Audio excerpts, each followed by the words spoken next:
que está fora do país, declaro aberta a 40ª sessão ordinária relativa ao 190º ano acadêmico. Passaremos ao expediente. Tem a palavra o senhor primeiro secretário, para fazer as comunicações da secretaria.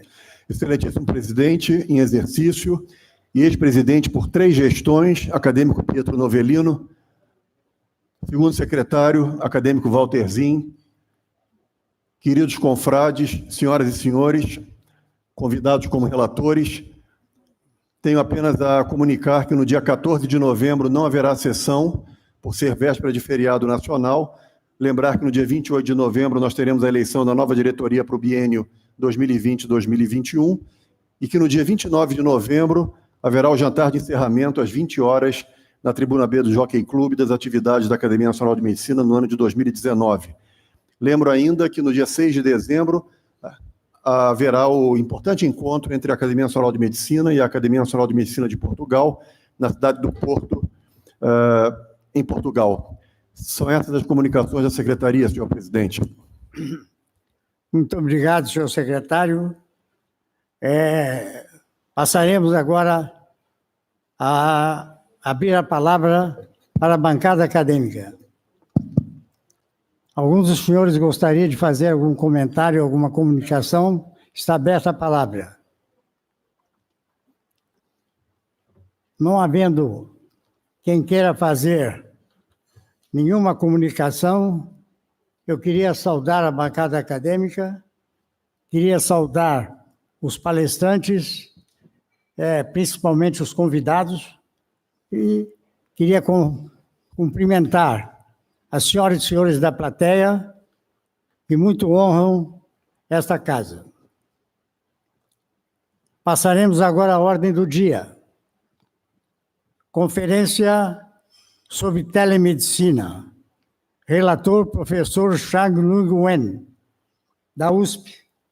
Já tivemos até oportunidade de conversar no recinto comum, banheiro, mas, de qualquer maneira, foi um prazer conversar com Vossa Senhoria. Convido o acadêmico Ricardo Cus para apresentar o professor Xiaolong Wen.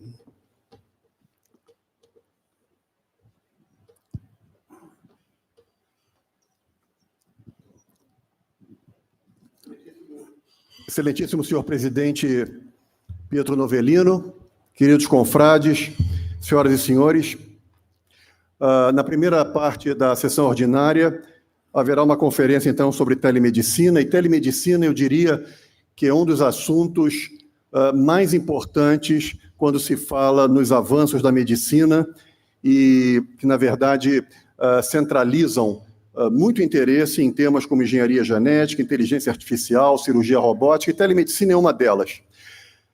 Ocorre que houve uma resolução do Conselho Federal de Medicina no final de 2018, que era para entrar em vigor 3 meses depois, e efetivamente criou uma grande polêmica. A Associação Médica Brasileira se posicionou imediatamente contra a resolução do Conselho Federal de Medicina, e baseado no fato de que várias entidades médicas questionaram essas práticas da telemedicina.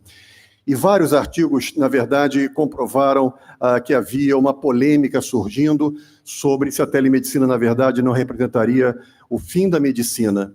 E, com isso, essa resolução, antes mesmo de entrar em vigor, foi revogada pelo Conselho Federal de Medicina, que a revogou, então, no dia 6 de fevereiro de 2019, e, desde então, fevereiro de 2019, nós estamos em setembro de 2019, nos últimos 7 meses, o professor Xiaolong Wen foi convidado mais de 50 vezes para eventos nos quais ele, que é o chefe da disciplina de telemedicina da Universidade de São Paulo, da Faculdade de Medicina da Universidade de São Paulo, veio debatendo essa questão. Há poucos dias atrás, debateu essa questão por 4 horas e meia, e é ele, na verdade, que é o nosso convidado na tarde de hoje, para falar para nós sobre o cenário da telemedicina no Brasil e, afinal de contas, como ele vê essa polêmica da revogação da resolução do Conselho Federal de Medicina. Professor Xiao.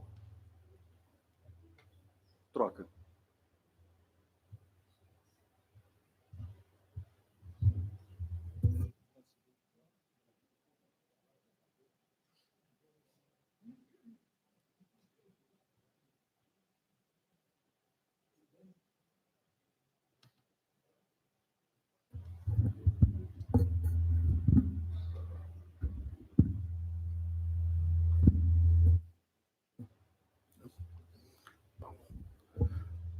excelentíssimo presidente em exercício, professor Dr. Pietro Novelino, integrantes da mesa, senhores acadêmicos e senhoras acadêmicas, senhores convidados, senhoras e senhores, boa noite. Eu vou tentar apresentar para vocês um pouquinho sobre a telemedicina num outro contexto, não aquela telemedicina árdua que diziam como uma telemedicina substituto da medicina ou uma medicina que teria sido substituído pela tecnologia. Então, o tema que eu estou colocando, ele se chama Ecossistema de Saúde Conectada com Telemedicina e não exclusivamente telemedicina. Eu agradeço o professor Ricardo por essa oportunidade. E a primeira coisa que eu queria apresentar para vocês é que a telemedicina, como qualquer mudança tecnológica, é uma inovação que promove críticas. Talvez o primeiro paradigma, vão dizer que, inclusive, o professor Jorge Bon gostava de usar muito esse exemplo do estetoscópio, que antes do estetoscópio, a ausculta era feita diretamente encostando o pavilhão auricular, exemplo, no tórax.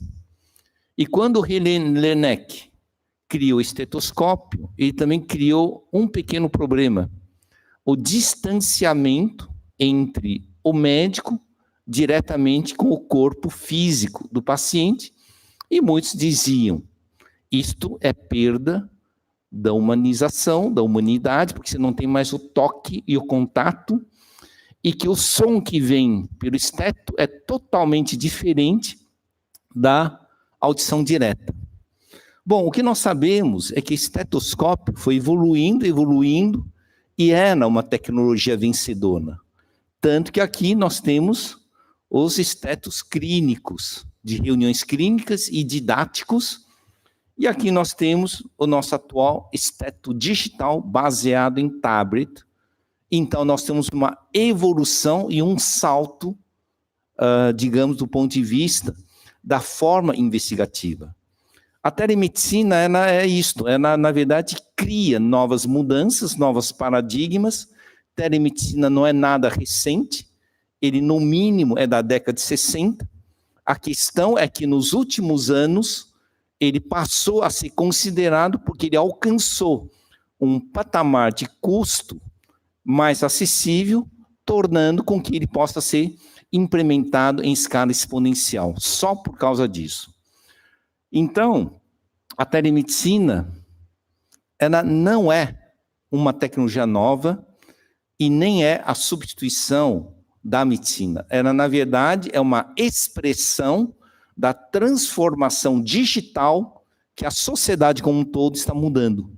Então, na verdade, eu diria que a telemedicina é uma modernização de como a saúde pode ser entregue ou implementada nessa próxima década. Então, só para ver que esse aqui, para quem tem dúvida do que é uma televisão literalmente enrolável que foi lançado em 2016 em Las Vegas. As novas tecnologias de tablets, e nós estamos evoluindo para as casas conectadas. A partir do ano que vem, nós teremos casas conectadas com alto-falantes inteligentes. E como que nós vamos fazer a entrega de serviço de saúde dentro dessa realidade? Então, esse é um grande ponto que nós precisamos remodelar a educação e a formação médica da nova década para saber prover serviço de saúde de qualidade integrado à tecnologia. Algumas pessoas sempre levantam uma questão. A telemedicina é uma ferramenta. Bom, a tecnologia é uma ferramenta. A telemedicina não é uma ferramenta.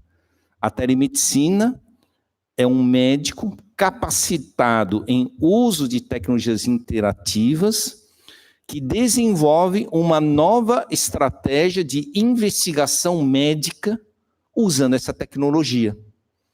Portanto, telemedicina é um método de abordagem. Uma outra coisa, a telemedicina usa sistemas digitais para acelerar o processo de atendimento. Portanto, ela não é apenas uma substituição de serviço, mas ela precisa ser uma logística para retirar o estrangulamento do sistema de saúde. Essa, sim, é uma telemedicina efetiva, e não apenas aquela telemedicina de uma câmera que substitui uma interação humana ou um contato presencial. Tá? Então, aqui estou apresentando uma nova forma de ver a telemedicina, que é a telemedicina de logística e a telemedicina como método investigativo. E aqui só para complementar para vocês, como uma câmera e um computador não fazem telemedicina. Por ser um método investigativo, nós temos que usar o que nós temos de melhor em recursos. Exemplo, em cima, estou mostrando um ultrassom portátil para smartphone e tablet. Dermatoscópio, esteto digital para smartphone, eletrocardiograma para smartphone, oxímetro, otoscópio, oftalmoscópio, um retinógrafo, um espirômetro. E o mais interessante é que eles poderão, dentro de 2 anos, estarem agregados de inteligência artificial. Provavelmente, eu vou ter um oftalmoscópio com uma inteligência artificial que vai fazer um primeiro screening de retinopatias. Em dermatologia, é muito provável que o dermatoscópio, com inteligência artificial, faça um screening de câncer de pele. Isso não quer dizer que substituiu o médico. Isso quer dizer que nós vamos ter ferramentais cada vez mais aprimorado para investigação médica, e quem não é dermatologista tem maior habilidade de encaminhar as doenças nas suas fases precoces para um dermatologista. Isso se chama redistribuição da logística de atendimento de uma forma rápida e eficiente. Essa é uma telemedicina, digamos, de logística. A outra coisa, só queria dizer, telemedicina tem padrões já. Não é nem pelo Conselho Federal de Medicina. Já existem padrões internacionais, ISO, ou no Brasil, ABNT. Portanto, uma boa telemedicina tem que seguir padrões internacionais que garantam sigilo, segurança. Tem que ter funcionalidade, tem que ter controle de qualidade. Qualquer serviço provido por telemedicina precisa ser feita uma auditoria, uma gestão. Senão, não é telemedicina. É uma videoconversa. Tá? Então, nós temos que fazer essa diferenciação do que é uma telemedicina como serviço de qualidade e o que é apenas um entendimento, uma interação entre as partes. E esse ponto só queria dizer que não pode haver espaço para improvisos. Aí nós chegamos a um ponto. Afinal, telemedicina está autorizado ou proibido no Brasil, considerando a revogação da resolução? Eu tenho dito que, na verdade, a telemedicina já está aprovado. Está aprovado não pela resolução, é pelo Código de Ética Médica. Antes, nós tínhamos uma incompatibilidade entre Código de Ética Médica e a resolução. Mesmo a resolução de 2002... o Código de Ética Médica não previa a telemedicina, mas o Código de Ética Médica, que entrou em vigência no dia 30 de abril, no seu artigo 37º, no parágrafo 1º, ele fala: o atendimento médico à distância, nos moldes da telemedicina ou de outro método, dar-se-á sob regulamentação do Conselho Federal de Medicina. Em geral, as pessoas chegam, viu? Está proibido porque a resolução foi revogada. Eu disse, não, a resolução de telemedicina não foi revogada. A atualização da resolução de 2002 é que foi revogada. Voltou à resolução de 2002, mas a resolução existe. Portanto, a telemedicina está aprovada, seguindo as orientações da resolução de 2002, que é de 17 anos atrás. Esse é o único ponto. Com isto, o uso de telemedicina hoje requer cuidado.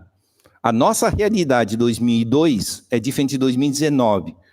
Portanto, qualquer instituição que for usar a telemedicina precisa criar boas regras, normas e compliance de uma atualização do ponto de vista tecnológico, senão você corre um risco. Exemplo, o ano que vem entra em vigência a Lei Geral de Proteção a Dados Pessoais, que prevê multa de até 50 milhões de reais caso haja uma quebra de privacidade.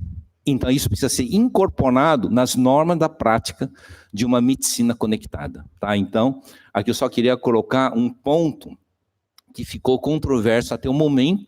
Não é a melhor situação, mas ela existe.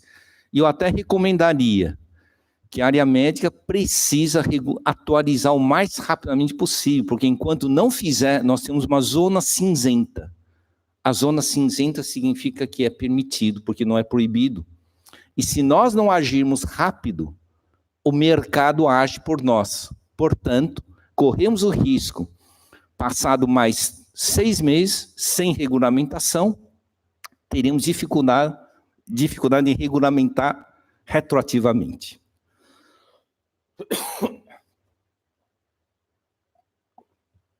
Basicamente, aqui eu quero mostrar que existem 4 núcleos de telemedicina. Um que é núcleo de telemedicina acadêmica, que é a área que eu atuo. Existe a telemedicina governamental, que na verdade é o governo. Esse é um governo federal, governo do Estado de São Paulo, do Rio, que tem aprovado algumas atividades de telemedicina. Depois nós podemos ter uma telemedicina social, e o litígio que ocorreu é a telemedicina privada e comercial. Por que que aconteceu? Porque, na verdade, a telemedicina acadêmica atrofiou.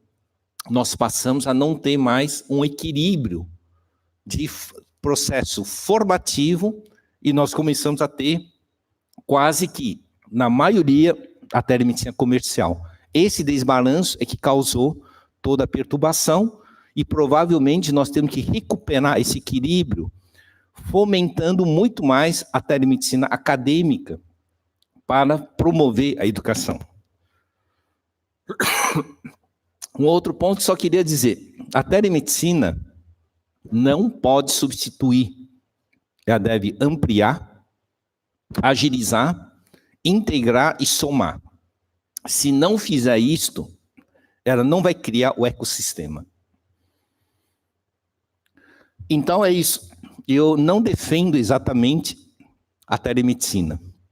E eu vejo na telemedicina um dos melhores recursos para desenvolver a medicina conectada, que é a ampliação das capacidades da medicina para promover um atendimento integrado.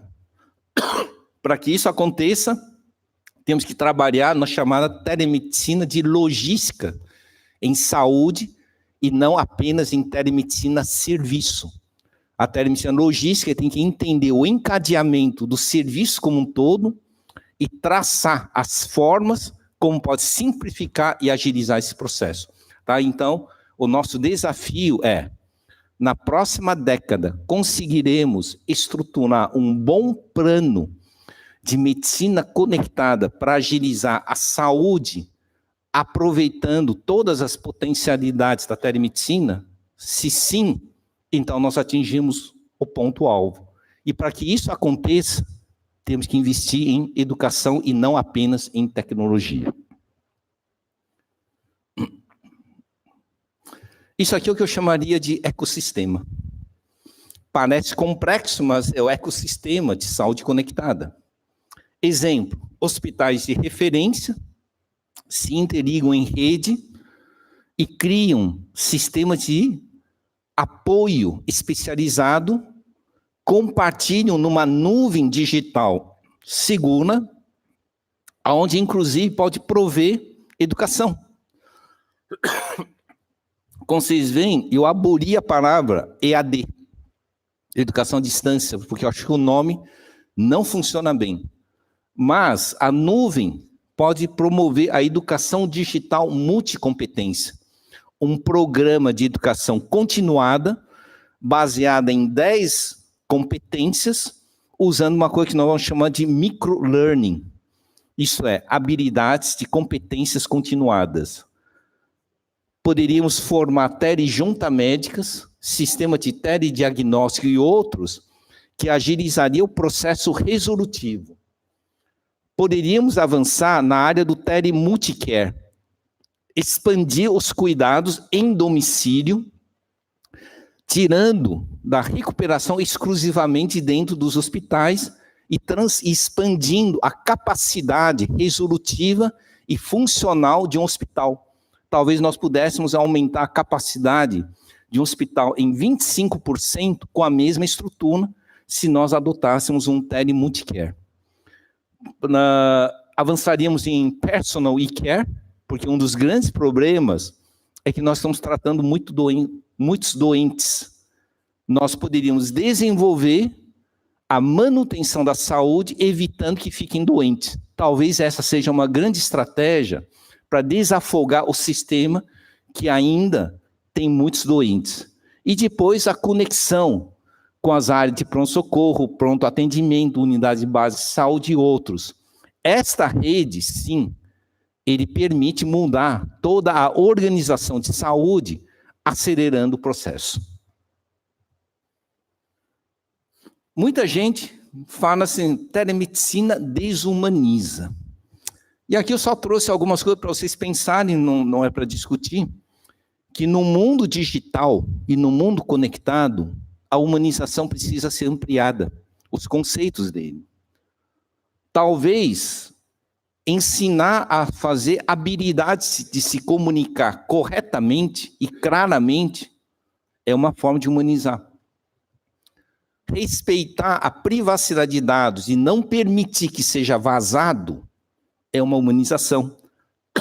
Isso quer dizer, desenvolver organizacionalmente um hospital, respeitando a privacidade dos dados dos pacientes, é um gesto de humanização e respeito. Tá? Oferecer cuidados contínuos, oferecer um feedback rápido para os pacientes, promover atualização organizacional constante, desenvolver as multi-habilidades, aumentar a logística, mas talvez duas coisas que não se tem discutido.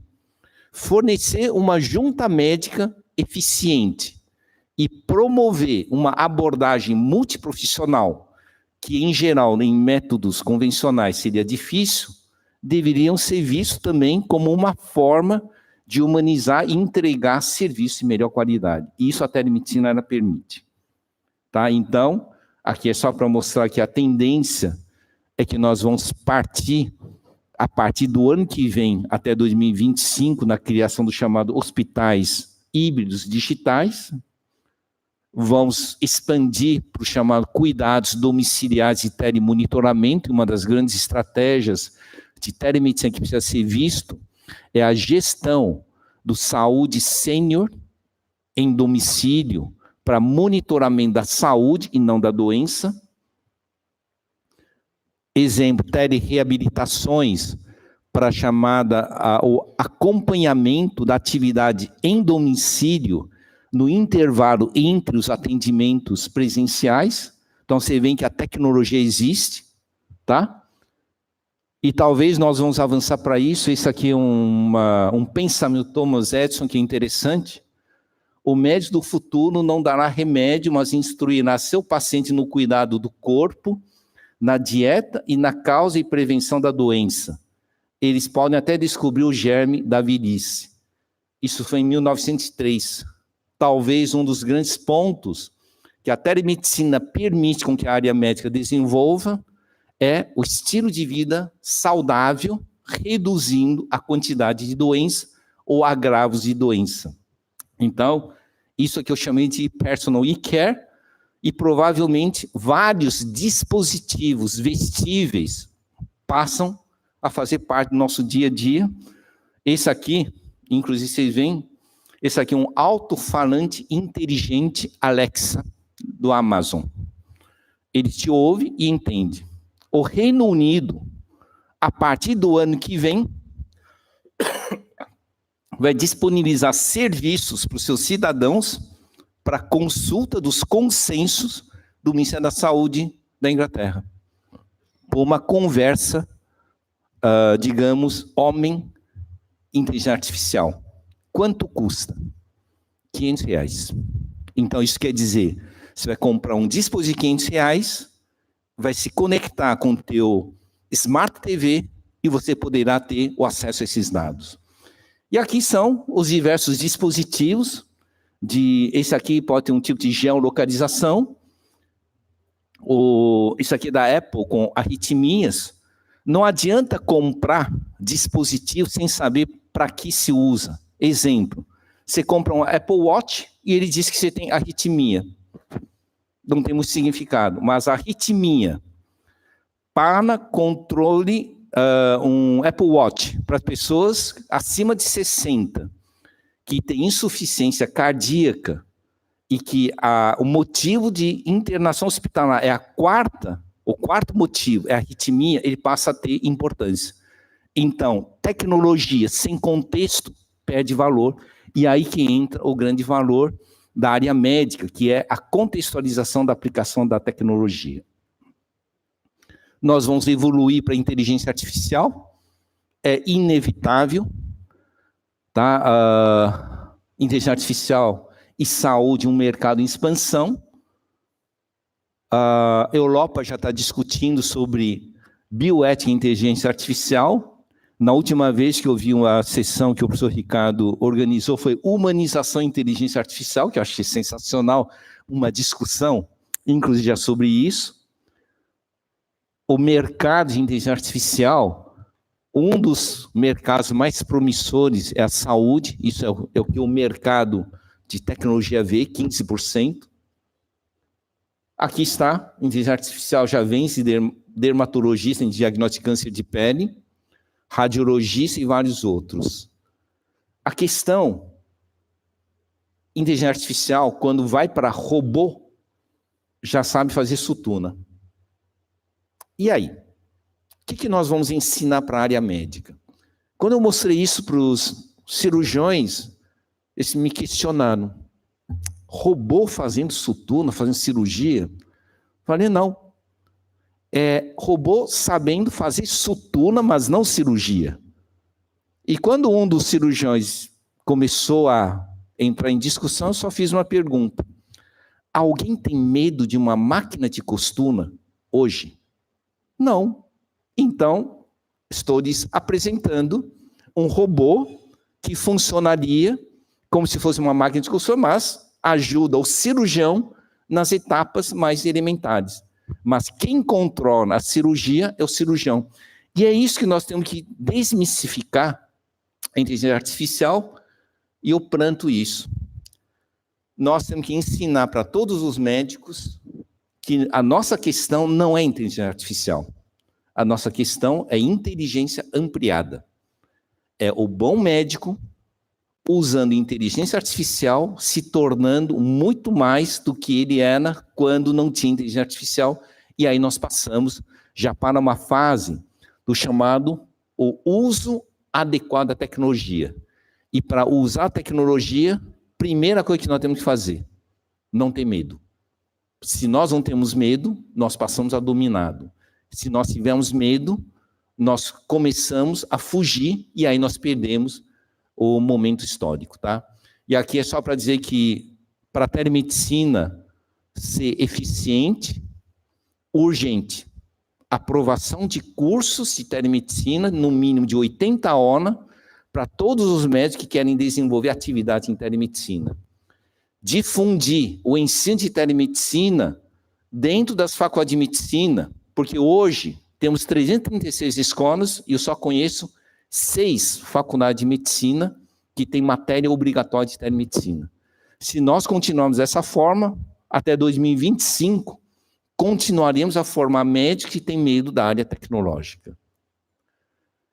E é isso que eu queria colocar, uma mensagem do Einstein.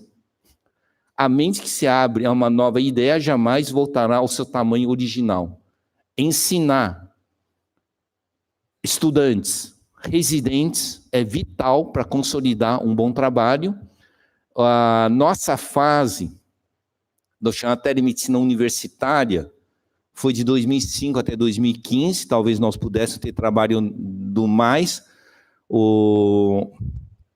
Nesse caso, já tivemos as áreas com governo, fazendo projetos de pesquisa e governo, e agora estamos na fase de 2015 até 2025, que é a telemedicina privada, empreendedora e regulamentada. O nosso problema, nós não conseguimos estruturar bagagem suficiente para ajudar a regulamentar essa próxima década. Portanto, nós temos que tirar esse atraso, incentivando mais a formação, tá? E eu só queria, então, transmitir essas duas mensagens para que nós alcancemos o ecossistema de saúde conectada. Nós temos que desenvolver a ideia de uma logística e de aprimoramento das organizações e não dizer que a telemedicina é igual para todas as organizações.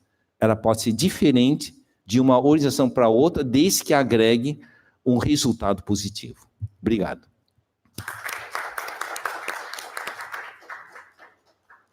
Muito obrigado, professor Shang Luen. Infelizmente, o nosso palestrante vai ter que ir para o Galeão, porque o Santos Dumont, como todos sabem, está com problemas para pós-decolagem, e eu peço desculpas, que eu não posso dar, nesse momento, a palavra aos acadêmicos. Entendeu? E peço ao acadêmico Ricardo Cruz, primeiro secretário, para entregar o diploma da conferência ao professor Xiaolong Wen.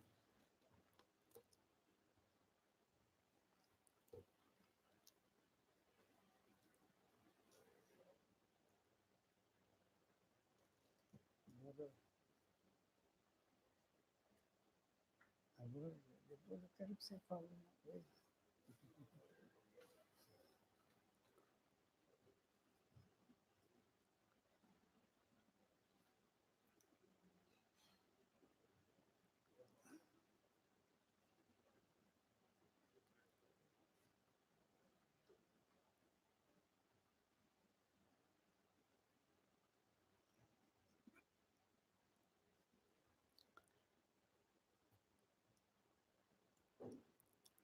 Passaremos à próxima apresentação, que é um caso de grande importância, de grande impacto, e que corresponde à correção cirúrgica intrauterina das mielomeningoceles fetais, experiência pioneira da maternidade escola, da qual tenho a honra de ter sido residente naquela época, viu?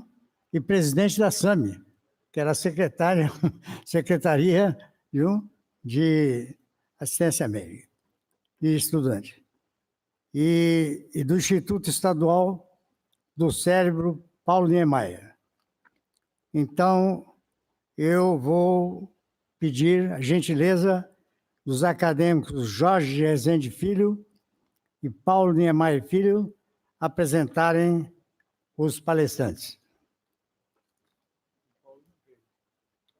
Lá.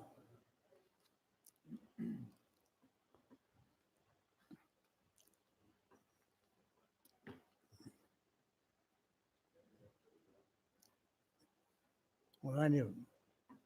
Cadê o microfone? Ah, tá lá.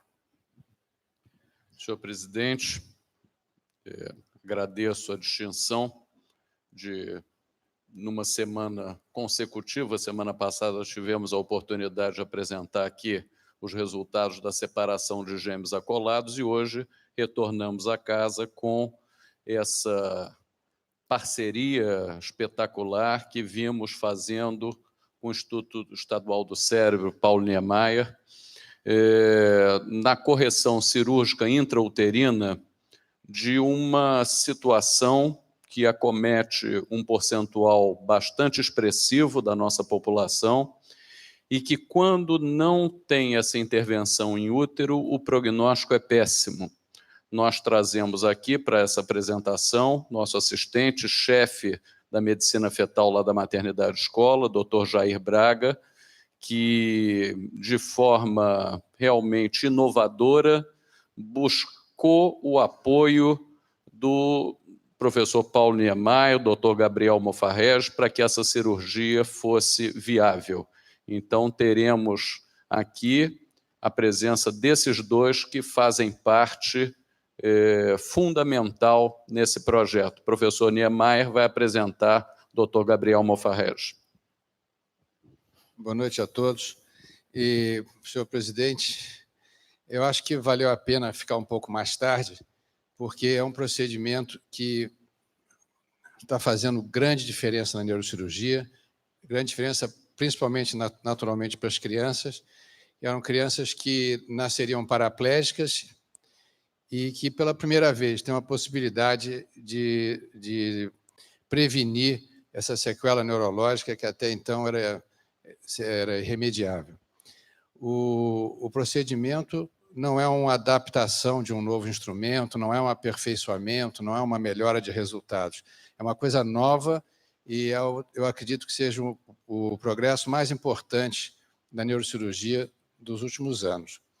E, para realizar, o doutor Gabriel Mofarrege, o doutor Jair, o doutor Jorge já apresentou. O doutor Gabriel é o chefe do Departamento de Cirurgia Infantil no Instituto do Cérebro, é um dos mais brilhantes neurocirurgiões pediátricos do país e conseguiu e vai mostrar resultados que vocês vão ficar bastante surpresos. Muito obrigado.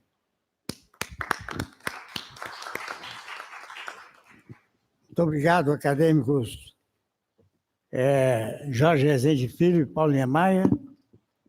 E dou a palavra nesse momento. Os senhores vão apresentar juntos ou separado? Separado. Ao doutor Jair Braga, né, da Maternidade Escola da Universidade Federal do Rio de Janeiro, cujo diretor é Jorge Rezende Filho.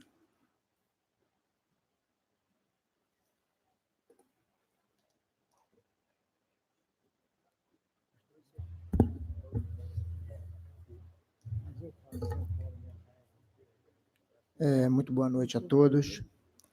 É um prazer muito grande e muito gratificante estar aqui nessa casa. E, primeiramente, eu agradeço ao excelentíssimo senhor presidente Pietro Novellino, aos acadêmicos Ricardo Cruz e acadêmico Walter Zin, aos professores Jorge Rezende e Paulo Niemeyer, a todos os ilustres acadêmicos, aos convidados presentes, senhores e senhoras, pela oportunidade de apresentar o nosso trabalho na Academia Nacional de Medicina. Indo direto ao ponto, o nosso trabalho começou por uma vontade muito grande de realizar essa cirurgia.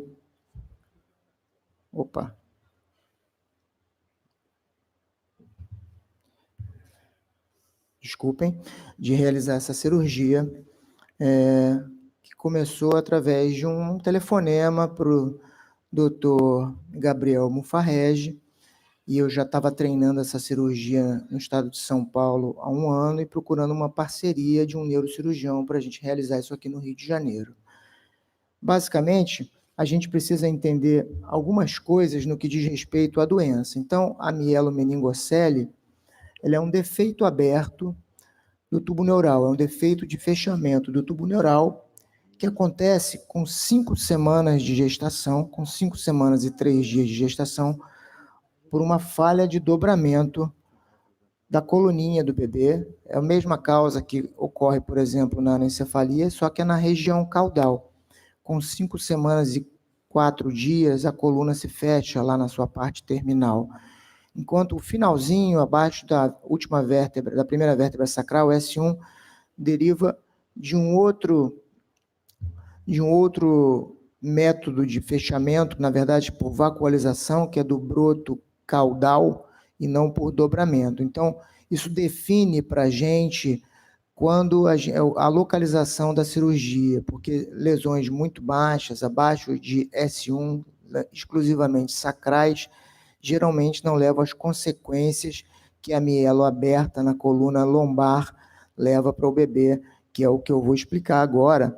A coluna lombar, ela é caracterizada, quando você tem essa abertura, por uma perda de líquor, e o cérebro, simplesmente por conta dessa perda, a medula, juntamente com o tronco cerebral, ela hernia através do forame magno e leva a uma patologia chamada síndrome de Arnold-Chiari ou síndrome de Chiari do tipo 2, onde a parte inferior do cerebelo, as amígdalas cerebelares se herniam e o cérebro, literalmente, ele é rebaixado como se fosse por um ralo. Isso leva a um distúrbio de circulação do líquor, levando essa criança, por essa obstrução, a uma hidrocefalia, e por conta da lesão aberta lá embaixo na coluna, essas crianças também evoluem para, como o professor falou, para paraplegia. Classicamente, essas crianças são diagnosticadas no pré-natal, no segundo trimestre, onde nós vemos 2 sinais, o sinal no cerebelo, que é o sinal da banana, e na cabeça do bebê ela fica com uma forma de limão, e essas crianças são classicamente operadas após o nascimento, onde que apenas 20% dessas crianças no overall, no total, andam, e 80% dessas crianças precisam realizar uma derivação ventrículo-peritoneal, colocar um dreno que vai do sistema ventricular cerebral até o peritônio, para que essa hidrocefalia seja drenada e essa criança não sofra as consequências da hidrocefalia. E eu vou mostrar os números das nossas cirurgias, mas por conta do tempo da realização da cirurgia intrauterina, que é de 19 a 26 semanas, é importante o rastreio precoce da doença, que é possível através do exame de primeiro trimestre, onde, do lado esquerdo da tela, nós vemos 3 linhas pretas, que nada mais é que a expressão do tronco cerebral e o quarto ventrículo, e essa imagem, ela desaparece na imagem da direita, no exame de primeiro trimestre, com 12 semanas, quando o bebê mede 5,5 centímetros, e a gente desconfia da doença. Se a gente desconfia da doença, o bebê volta mais cedo para a gente reavaliar com 16 semanas, na época que muitas mães voltam para a gente descobrir o sexo do bebê, e aí sim a gente vê na coluna a protrusão da lesão da mielo, que não aparece com 12 semanas, porque ainda não há pressão licórica nessa época para fazer essa protrusão, para fazer a CELE. Muito bem.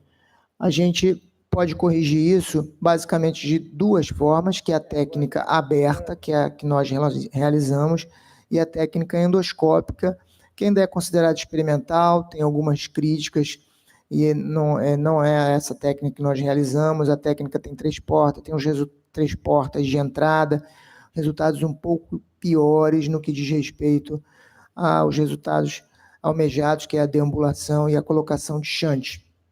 A nossa técnica do lado direito é a técnica de mini esterotomia, onde abrimos uma incisão menor, é uma técnica aberta, e a técnica clássica original abre 8 centímetros na parede do útero, e esse é um desafio.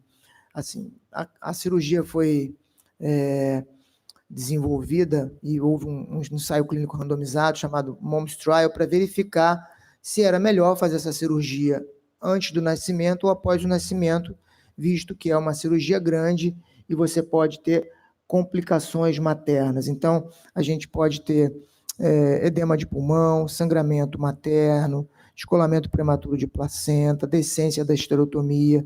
Tudo isso pode acontecer nessa cirurgia que a gente realiza, e coisa que não acontece quando a cirurgia é realizada após o nascimento. Foi realizado um trial que foi encerrado em 2011 por conta dos resultados. Então, como eu disse anteriormente, 80% das crianças que operam no pós-natal precisam colocar o shunt, a derivação ventriculoperitoneal, e isso não é bom. Toda vez que você coloca um shunt, essas crianças podem ter consequências. Você tem que fazer um orifício no cérebro da criança, drenar esse ventrículo, ela tem déficit de QI a cada acesso, ela pode ter infecção.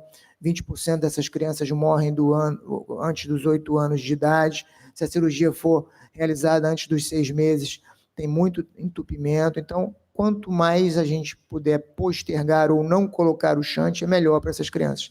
Da mesma forma, quando se opera após o nascimento, somente 20% dessas crianças andam.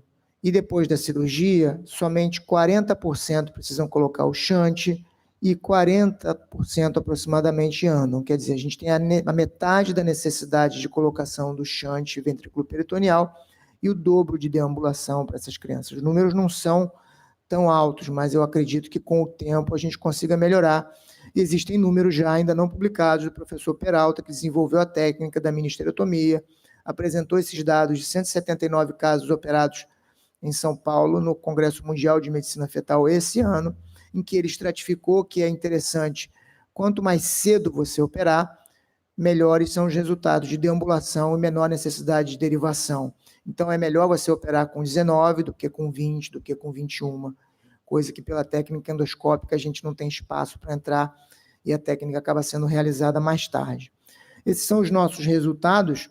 O resultado da esquerda, a gente vê o resultado da técnica endoscópica, a segunda coluna, técnica céu aberto, e os resultados do professor Fábio na terceira, e a nossa casuística, estamos com 28 pacientes operadas, 4 ainda não nascidas, e a gente tem resultados excelentes no que diz respeito à data do parto, 35 semanas em média, menos ruptura prematura de membrana, não tivemos decência, e a correção pós-natal não foi necessária, né? A reabordagem para esse bebê só foi necessária em um caso. Tivemos também um caso de complicação grave de mortalidade perinatal, porque uma paciente nossa teve uma infecção intrauterina pós-operatória, porque ela veio colonizada por MARSA. Então, hoje também é nossa rotina fazer um suave nasal para ver a colonização dessa paciente. Eu vou mostrar rapidamente a parte técnica, não é? No que diz respeito à parte da obstetrícia, que é a nossa equipe, foram as primeiras cirurgias, a equipe do Dr. Gabriel e a minha equipe da maternidade escola. Então, basicamente, a cirurgia é uma cesariana grande, em que a gente abre e coloca o útero para fora da barriga, luxa o útero, por isso a cirurgia, o ensaio clínico foi realizado até 26 semanas, depois de 26 semanas é difícil você luxar esse útero, botar ele para fora. A gente abre a parede do útero, abre o âmnio, aqui a gente vê à esquerda o âmnio ali branquinho, do outro lado a gente suturando o âmnio na parede do útero, ele não pode ficar perdido, senão você tem bolsa rota, e aí a cirurgia não dá certo, porque rapidamente ela vai romper a bolsa e você perde tudo isso.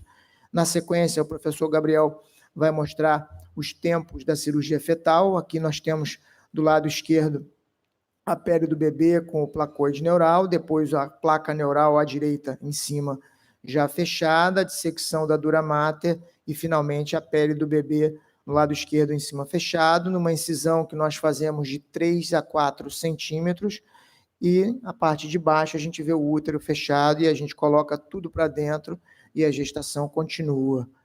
Só um resumozinho aqui dos tempos, né? A gente preparando o acesso a um buraquinho pequenininho de 3 centímetros em que o neurocirurgião depois opera com o seu microscópio, e a gente coloca um afastador de cavidade para melhorar o acesso. A gente tem que posicionar, fazer uma versão interna do bebê antes de abrir o útero, eu tenho que botar a lesão em cima exatamente onde eu vou abrir o orifício uterino, e finalmente embaixo a neurocirurgia.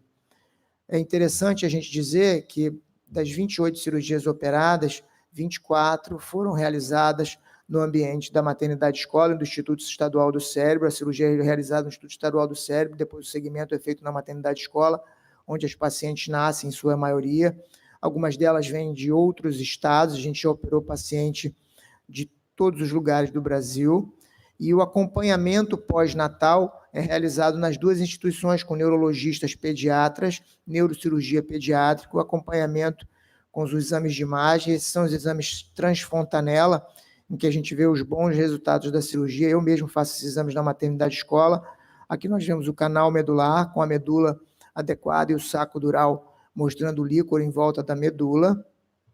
Também conseguimos avaliar a existência do chiari, se o cerebelo está eneado no canal medular.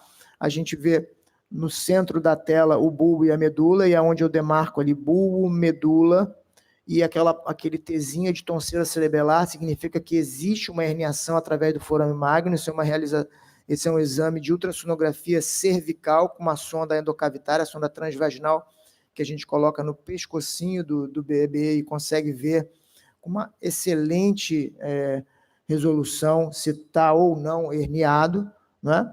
Um resultado pós-natal da pele do bebê, como fica embaixo a cicatriz uterina, a gente deixa no final um fio reabsorvível para que isso fique para lá, e essas mulheres evoluem bem. Até o momento não tivemos nenhum caso de uma nova gestação. E aqui, uma das nossas pacientes, essa aqui é uma baianinha, que mostrando os movimentos, né? Ela veio muito bem, mostrando os movimentos da perninha. E uma outra paciente, que é uma das últimas, que foi uma paciente que teve uma síndrome de resposta inflamatória sistêmica muito grave, ficou uma semana na UTI, não teve infecção, e depois teve alta, o bebê está em casa, essa bebê está muito bem.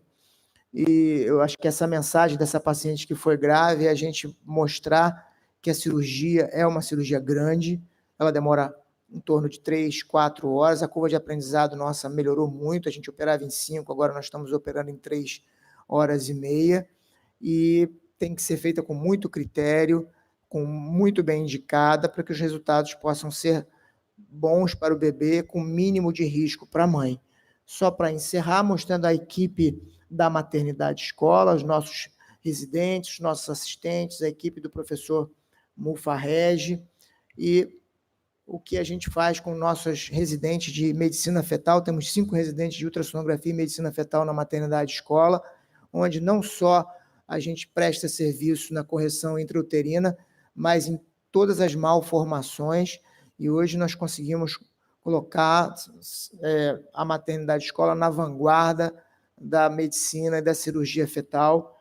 Mais uma vez, obrigado a todos os senhores pela oportunidade de apresentar o nosso trabalho. Até a próxima. Muito obrigado, doutor Jair Braga. Eu peço que Vossa Senhoria faça parte aqui da mesa e queria convidar também os acadêmicos Paulo Niemeyer Filho e Jorge Rezende para tomar assento à mesa.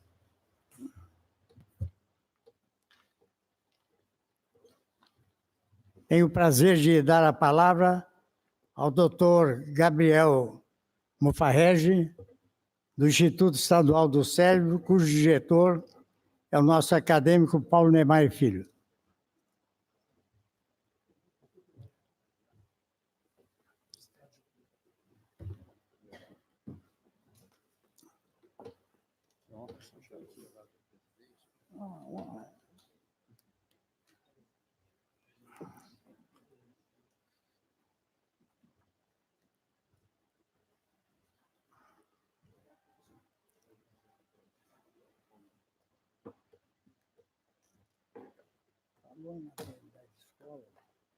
Eu tenho um que veio falar em interno, eu falei residente naquela época.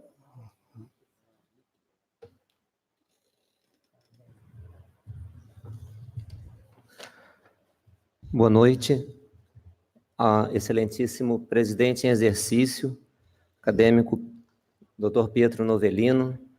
Boa noite, acadêmico Dr. Ricardo Cruz, acadêmico Walter Zin, aos demais componentes da mesa, acadêmico Paulo Niemeyer Filho e acadêmico Jorge Rezende. Boa noite aos demais acadêmicos aqui presentes. Boa noite, senhoras, boa noite, senhores. É um prazer muito grande estar aqui, uma honra, até mesmo um privilégio, poder estar ministrando nessa casa secular, histórica, tão tradicional e tão educativa como a Academia Nacional de Medicina. Então, agradeço mais uma vez essa oportunidade tão especial e inesquecível.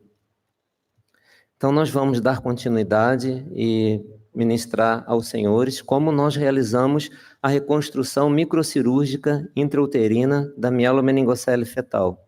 Então, inicialmente, o que é mielomeningocele? Mielomeningocele é... Um momentinho, por favor. O que é a mielomeningocele? Mielomeningocele é o defeito de fechamento do tubo neural com exposição da medula espinhal e das raízes da cauda equina. Então, isso é uma mielomeningocele quando nasce, pós-natal. Então, nós nos deparamos com esse defeito, é uma ferida aberta, desprovida de uma cobertura epitelial, com a herniação da medula espinhal, das raízes que formam a cauda equina. Então, tem diversos tipos, diversos tamanhos. Quanto mais alta, mais grave a mielomeningocele é, e ela necessita de um fechamento imediato após o parto. Então, esses pacientes que nascem com mielomeningocele, eles são encarados como uns pacientes que têm uma doença crônica e vão ter que conviver com alterações neurológicas, urológicas e ortopédicas para o resto da vida. Então, saiu um artigo muito interessante, publicado por uma neurocirurgiã da Argentina, que ela fala por que neurocirurgia fetal, qual seria a vantagem e por que ela é tão importante nos países subdesenvolvidos ou nos países em desenvolvimento. Porque ela defende a ideia, como o mundo todo hoje defende a ideia, que essas crianças são extremamente beneficiadas pelo fechamento intrauterino de sua mielomeningocele, porque essas crianças, elas vão ter extremas desabilidades no futuro se não forem tratadas adequadamente. Então, em países onde o sistema de saúde é deficitário, se essa criança for tratada precocemente, ela vai ter uma qualidade de vida muito melhor. Então, o que ocorre? No momento da fecundação nas semanas subsequentes, inicia a neurulação. Ocorre a formação do ectoderma, onde você tem, aqui em azul, o ectoderma cutâneo e o neuroectoderma. É o primeiro folheto embrionário que surge. Então, ele começa a se dobrar sobre si mesmo, dando origem à formação do tubo neural. Ocorre uma desconexão do ectoderma cutâneo do neuroectoderma. Então, dessa forma, o tubo neural está formado. Então, no dia 0, no dia da fecundação, até o final da neurulação, são aproximadamente 21 dias. Então, com isso, o tubo neural está fechado, está formado, está fechado, vai apenas se desenvolver. Isso em 3 semanas, no período de 3 a 4 semanas. Então, qual é a importância disso? Na meningocele, esse fechamento não ocorre, o tubo neural permanece aberto.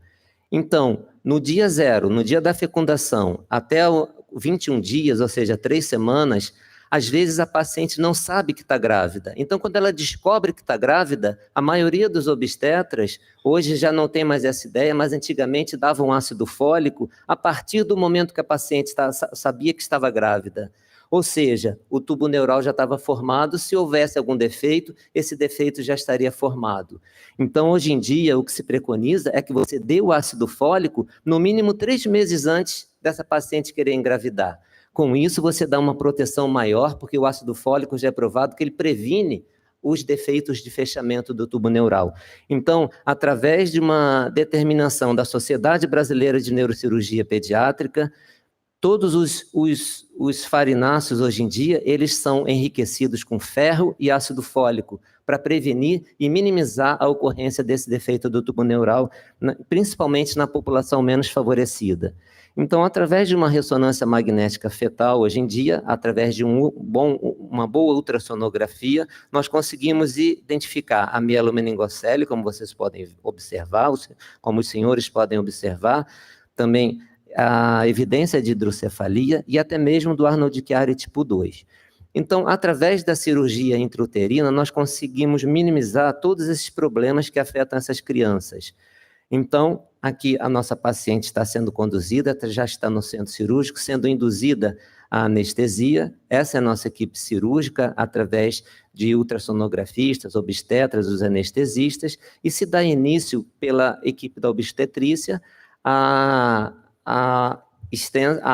laparotomia, que vai fazer como se fosse uma cesariana para fazer a ultração uterina. Então, no momento, após fazer a exposição uterina, faz-se uma ultrassonografia fetal, onde os obstetras conseguem identificar a coluna vertebral, porque essa coluna vertebral precisa ficar muito bem posicionada no útero para ocorrer o favorecimento de uma mini histerotomia. Então, a ultrassonografia fetal transuterina é muito importante nesse momento para localizar onde está a coluna vertebral, e favorecer uma mini esterotomia de 3 centímetros. Então, através dessa mini esterotomia, é colocado um afastador nessa cavidade, nessa mini laparotomia que foi feita, exatamente onde está o defeito de fechamento do tubo neural.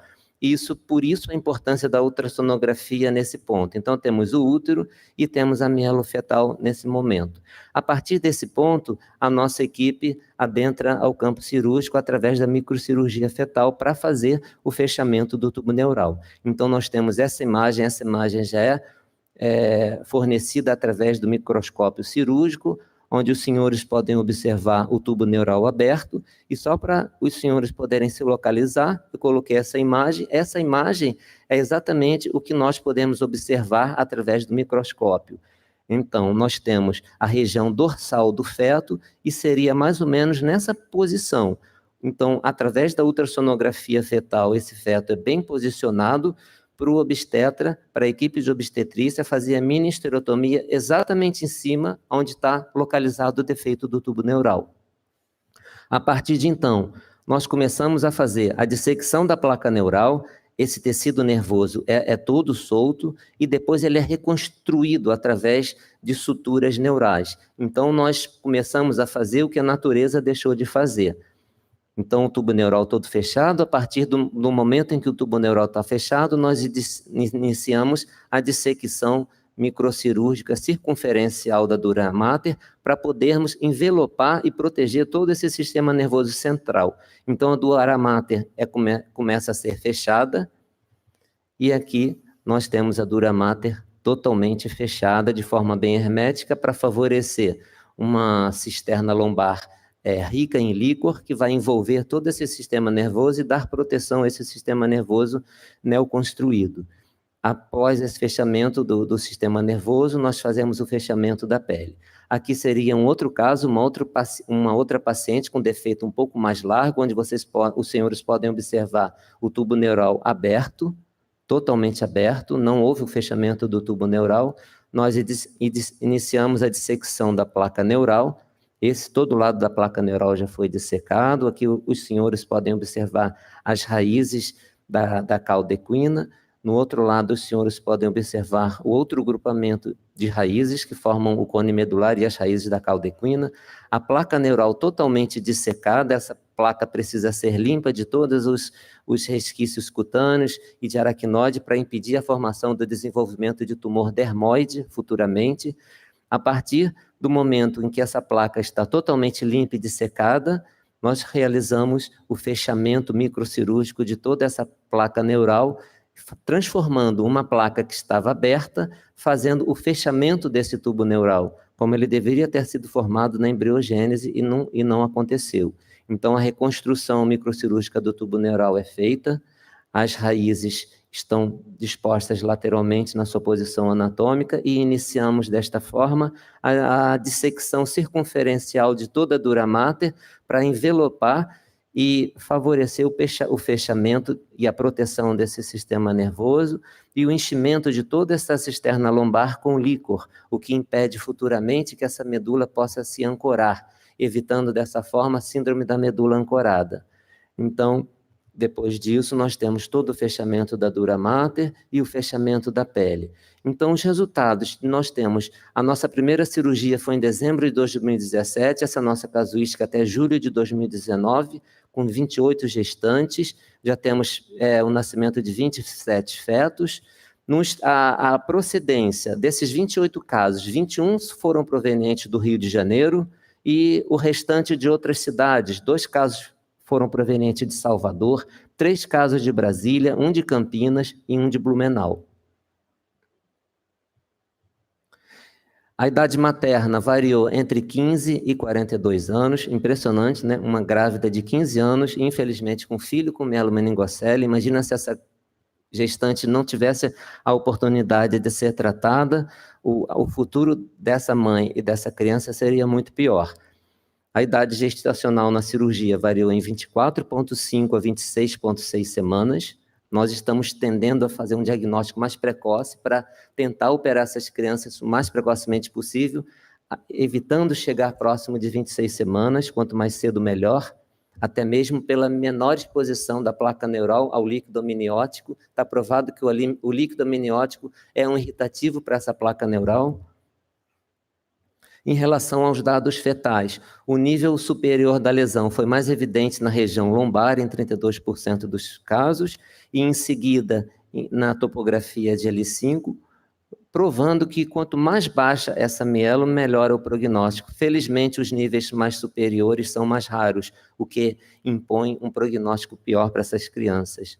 O tamanho da lesão, apenas 3% dos casos foram maiores do que 3,5 centímetros, e nós podemos avaliar isso na ultrassonografia, e isso vem corroborar a nossa teoria de que é mais do que suficiente uma mini esterotomia de 3 centímetros, como nós fazemos pela mini esterotomia do Dr. Peralta.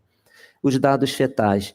Tivemos presença de malformações associadas, como, por exemplo, um caso de tetralogia de Fallot.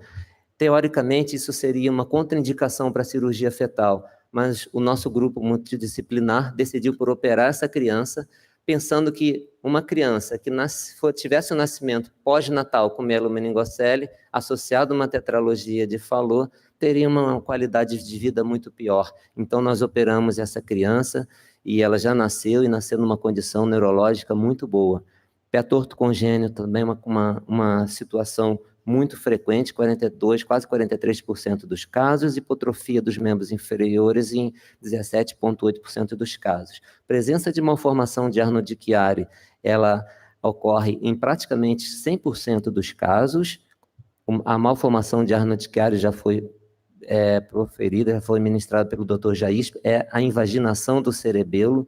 Ocorre como se fosse um efeito aspirativo, não só do cerebelo, como também do tronco cerebral, através do foramen magno, numa mielo pós-natal. É isso que nós temos, ou seja, uma invaginação das tonsilas cerebelares, assim como do tronco cerebral, não é só do cerebelo, mas também do tronco cerebral, uma situação patológica bastante grave, e com a cirurgia fetal nós conseguimos ter uma reversão de praticamente 100% dos casos, quer seja uma reversão total ou uma reversão parcial.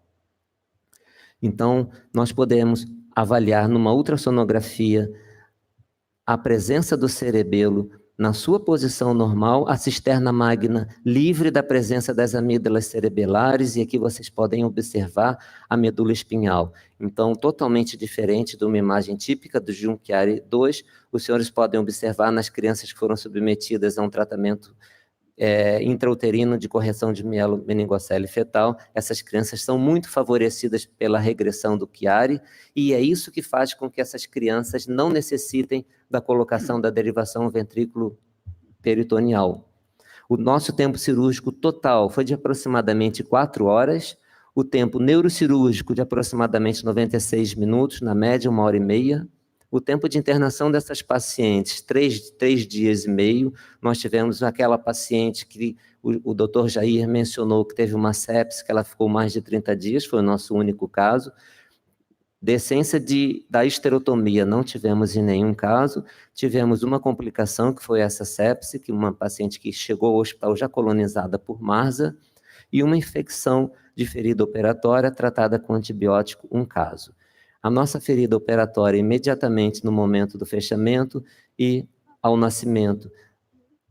Os senhores podem observar que a cicatriz fica muito boa. Em relação ao pós-operatório tardio, ventrículo-megalia maior do que 10 milímetros, que ainda é um valor aceitável, foi presente em 58,3% dos casos, necessidade de shunt para tratamento de hidrocefalia em apenas 25% dos casos. Por isso que evitar a colocação da válvula é um dos pontos mais importantes do tratamento cirúrgico da mielomeningocele fetal. Tivemos um caso onde fizemos uma terceira ventriculostomia endoscópica, que também é uma forma de você evitar a colocação da derivação ventrículo peritoneal e perpetuar essa criança a presença de uma válvula, que é uma solução de vários problemas, mas também é uma fonte de problemas muito importante. Aqui um gráfico para mostrar para os senhores. Nós temos 42% dos pacientes sem hidrocefalia, uma gama considerável estável, apenas 25% foram submetidos à colocação de shunt ventrículo peritoneal para tratar a hidrocefalia, e um paciente foi submetido a uma terceira ventriculostomia endoscópica. Um estudo comparativo em relação ao MOMES, que foi o trabalho universal que declarou esse tratamento da mielomeningocele fetal como um tratamento de grande sucesso. No nosso caso, nós não tivemos nenhuma lesão placentária, não tivemos nenhum caso de edema pulmonar, 7% de oligodramia e nenhuma decência de histerotomia. Em relação aos nossos pacientes, nós tivemos um caso de mortalidade perinatal devido ao paciente que teve a sepse, que já chegou colonizada. A média da idade gestacional ao nascimento, geralmente essas gestantes tiveram o parto com 34,8 semanas, o que está na média mundial. O peso ao nascimento, um peso bastante aceitável, e os senhores podem observar que todo paciente que é submetido à mielomeningocele intrauterina, eles já nascem um pouco com peso inferior do que se tivesse o parto normal e o fechamento pós-natal. A decência de cicatriz dorsal, tivemos em um caso que foi fechado depois que ele nasceu. A regressão do Chiari, praticamente 100% desses pacientes têm Chiari, tivemos uma reversão total em quase 30% e uma reversão parcial em 70% dos casos. Esse vídeo já foi mostrado pelo Dr. Jair. Essas crianças mostram uma macrocrania, que elas têm uma dilatação ventricular, mas nós vamos acompanhando, mas o mais importante é que elas têm uma movimentação de membros inferiores muito boa, portanto, essas crianças vão poder engatinhar, vão poder brincar, vão poder correr e futuramente ganhar a vida com as próprias pernas. Essa é a nossa equipe cirúrgica. Isso foi no dia da nossa primeira cirurgia intrauterina no Instituto do Cérebro, e eu só tenho a agradecer a esse grupo maravilhoso que nós temos conseguido trabalhar e fazer um trabalho muito bonito e muito importante para essas crianças, mudando completamente a qualidade de vida dessas criancinhas. Muito obrigado e, mais uma vez, gostaria de agradecer essa oportunidade única de estar nessa casa tão importante. Muito obrigado.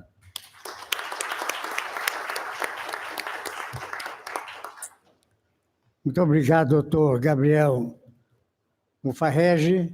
Eu vou abrir a palavra para o plenário, para os senhores acadêmicos. Acadêmico Gerson Canedo de Magalhães.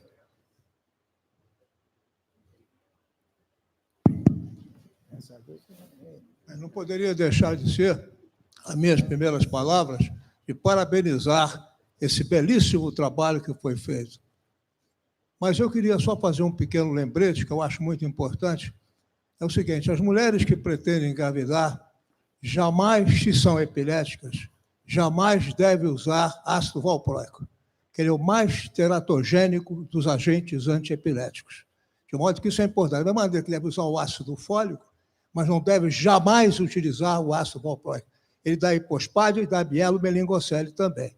Então, esse lembrete eu acho importante. Se quiserem usar algum anticonvulsivante, está provado nos trabalhos recentes que o menos teratogênico é um anticonvulsivante recente, que é o leviracetam. Esse é o menos teratogênico. Era esse pequeno lembrete que eu queria fazer. Meus parabéns mais uma vez. Muito obrigado, acadêmico Gerson. Continua aberta a palavra para os senhores acadêmicos.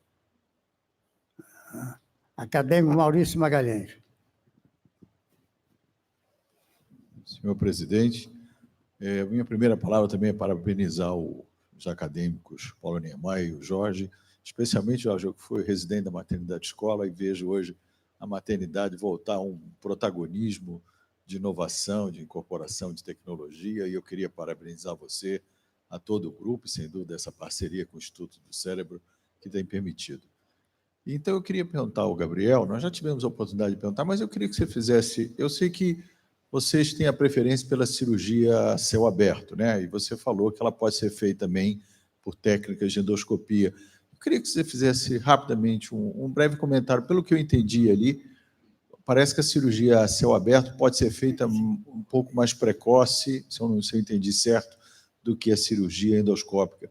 Eu queria que você fizesse um comentário se há algum benefício e por que motivo a sua preferência por essa técnica aberta, e se a técnica endoscópica é absolutamente o mesmo procedimento que é feito. Eu queria que você fizesse rapidamente um comentário sobre essa diferença. E, mais uma vez, parabéns ao Jorge, ao Paulo Niemeyer e a toda a equipe. Obrigado pela pergunta, acadêmico Maurício Magalhães. Muito obrigado. Em relação à cirurgia aberta, existe uma janela em qual essa gestante pode ser operada, no mínimo de 19 semanas e no máximo até 26 semanas e 6 dias. Se eu tiver errado, o acadêmico Jorge me corrija. Em relação à cirurgia fetal endoscópica, ela pode ser realizada na gestante com uma idade gestacional um pouco maior, 27, 28 semanas, porque não existe a necessidade de extração do útero. Só que essa técnica endoscópica, ela ainda não está tão bem desenvolvida. E os resultados pós-operatórios não são muito satisfatórios em relação ao grau de fechamento, ao grau de reconstrução do tubo neural. Toda a tecnologia endoscópica ainda não está muito bem apropriada, muito bem desenvolvida para esse tipo. É óbvio que a tendência mundial para qualquer cirurgia é ela ser cada vez mais minimamente invasiva. Então, nós acreditamos que a cirurgia endoscópica vai progredir, como vem progredindo nas outras especialidades também. Mas a cirurgia fetal a céu aberto, ela já evoluiu, ela começou com uma incisão uterina de 8 a 10 centímetros, e hoje em dia nós conseguimos realizar através da mini esterotomia de Peralta com 3 centímetros. Isso minimiza muito a morbidade materna, com risco de ruptura uterina. Então, vai haver uma progressão da técnica endoscópica, mas no momento ela ainda fica um pouco aquém com os resultados, principalmente resultados fetais em relação à técnica a céu aberto. Muito obrigado. Mais alguém gostaria de fazer algum comentário? Por gentileza. Doutor Gabriel Medeiros. Hein?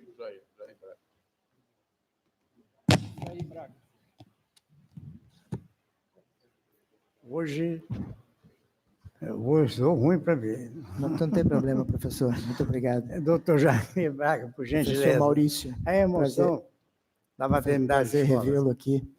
O senhor me permite complementar algumas informações do Gabriel, no que diz respeito à parte obstétrica, né? Assim, primeiro que a técnica aberta, ela é a única que tem nível 1 de evidência científica, porque ela deriva de um ensaio clínico randomizado, que é o MOMS Trial, que foi encerrado em 2011, justamente porque os resultados maternos, os resultados neonatais estavam tão melhores do que os resultados pós-natais, que eles tiveram uma questão ética de encerrar o trabalho, porque não podiam mais randomizar e não oferecer uma técnica intrauterina para uma e não oferecer para outra, senão ele estava previsto para encerrar em 2013. Isso é uma coisa. A técnica endoscópica, ela é realizada no Brasil por uma colega, é realizada na Alemanha pelo professor Thomas Kohl, e em alguns outros centros estão realizando também, e existe mais um colega, que é o professor Michael Belfort, que realiza na Flórida um procedimento misto, que é uma coisa ainda muito criticada, porque ele faz a mesma cirurgia que a gente faz, coloca o útero para fora, e aí faz a técnica endoscópica com o útero para fora. A principal crítica da técnica endoscópica, são 3 críticas, é que você entra em 3 portas. O âmnio, quando a gente abre o útero, o âmnio ele não cicatriza, ele é mal vascularizado. Então, quando a gente abre o útero, por exemplo, quando a gente fura o útero num laser para uma síndrome de transfusão feto-fetal, que eu entro com um único trocarte de 3 milímetros, eu tenho 30% de bolsa rota nessa paciente, em todas elas, na média eu vou ter 30%. Imagina se eu entrar em 3 portas diferentes. A diferença da técnica aberta, por mais que a cirurgia tem uma porta muito maior, de 3 centímetros, no trabalho dos originais de 8 centímetros, a gente sutura e sepulta a membrana amniótica na parede do miométrio. Então, ela não fica esfarrapada lá para dentro. Quando você tira o trocártio, os 3 trocártios, você tira então, a gente tem muito mais bolsa rota, porque essa membrana fica esfarrapada lá para dentro. E aí rompe mesmo. Essa é a primeira crítica. A segunda crítica, com bons resultados, mas não... Primeiro que, atualmente, o Gabriel, ele opera também a técnica endoscópica, o pessoal assiste a equipe que opera a técnica endoscópica, mas não é a neurocirurgia original, como o Gabriel mostrou em todos os planos anatômicos adequados. Existe uma colocação de um PET de celulose, um substituto de pele em uma camada ou 2 camadas, que não é exatamente a reconstrução neurocirúrgica dessa medula e desse canal. Então, isso ainda não tem resultados mostrando uma melhora em relação à técnica original. E, finalmente, ainda tem mais uma coisa depois, e, finalmente, a última coisa, a penúltima, é que, como numa vesícula, né, a gente tira o líquido, o colega tira o líquido amniótico e coloca CO2 lá para dentro. Não tem nenhum estudo demonstrando a segurança fetal a curto ou a longo prazo de que esse gás, que é tão permeável, possa levar a uma sequela ou de curto prazo ou tardia para esses bebês por uma hipóxia, uma possível hipóxia. Outra coisa é que foi demonstrado, como eu disse na apresentação, em relação ao tempo da cirurgia. A cirurgia ela é feita tardiamente por uma questão de espaço. É impossível você entrar com 3 trocártios com 19 semanas no útero, ou entra os trocártios, ou entra o feto, ou fica o feto. Não tem espaço para você colocar isso com 19 semanas. Diferente da nossa cirurgia, que a gente mostra a lesão na superfície do útero e eu não mexo no feto. Eu mexo por fora e coloco ele lá. Então, a manipulação é quase que exclusivamente no sítio da lesão. Na outra técnica, não é bem assim. Levando tudo isso em consideração, assim, isso nos Estados Unidos, a cirurgia endoscópica ela é considerada experimental pelo FDA, o paciente tem que saber disso.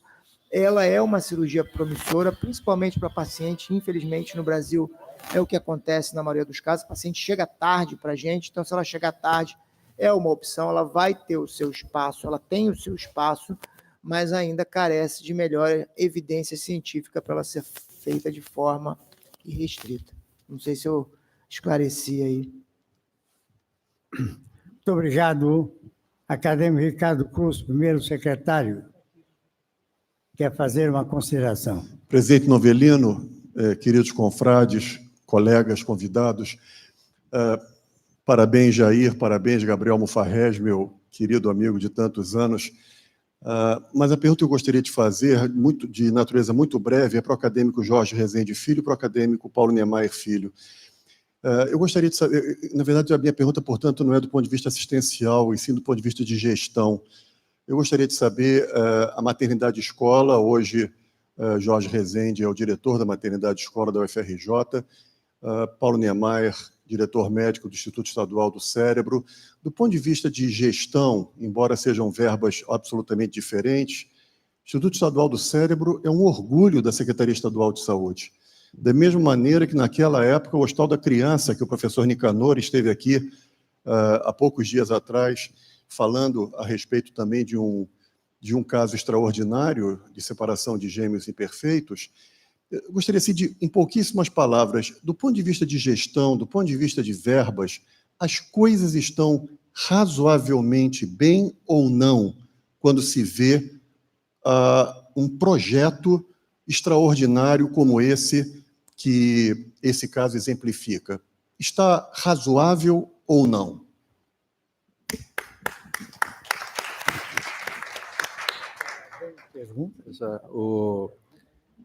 Olha, nunca esteve tão bem. Por incrível que pareça, esse ano não tivemos mais nenhum atraso, os pagamentos são feitos em dia, estamos com um prédio em andamento que já era para ter sido inaugurado agora em agosto, houve um problema burocrático, mas vamos inaugurar esse ano. Vamos passar de 44 para 100 leitos e enfim, nunca esteve tão bem. Que bom, muito obrigado. Acadêmico Jorge Rezende. A sua pergunta parece até que foi encomendada, Ricardo, porque essa semana, justamente, nos reunimos com nosso confrade Niemeyer e sua equipe, que, graças a ele, essa cirurgia é possível. A Maternidade Escola, uma instituição federal, onde o nosso gestor é o município, e nós temos uma verba reduzidíssima. A medicina fetal diagnóstica, ela é bastante barata. A medicina fetal terapêutica é cara. E nesse aspecto em especial, esse tipo de intervenção pressupõe um suporte materno que não temos. Demais da habilidade do neurocirurgião, nós precisamos desse suporte materno. Então, pelo fato da equipe do professor Paulo Niemeyer ter acreditado no nosso projeto, ele tem sido possível. E esperamos que continue, porque realmente é uma parceria pioneira e fizemos questão de mostrar aqui aos acadêmicos. Agradeço mais uma vez a oportunidade de apresentar-lhes.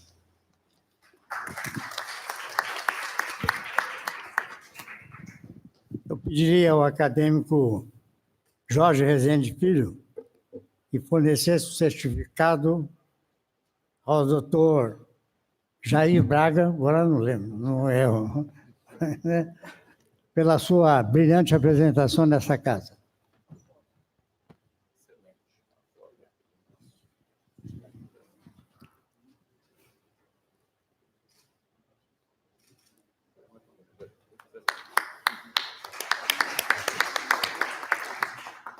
Peço a gentileza ao acadêmico Paulo Niemeyer Filho para fazer a entrega do certificado ao doutor Gabriel Mufarrege.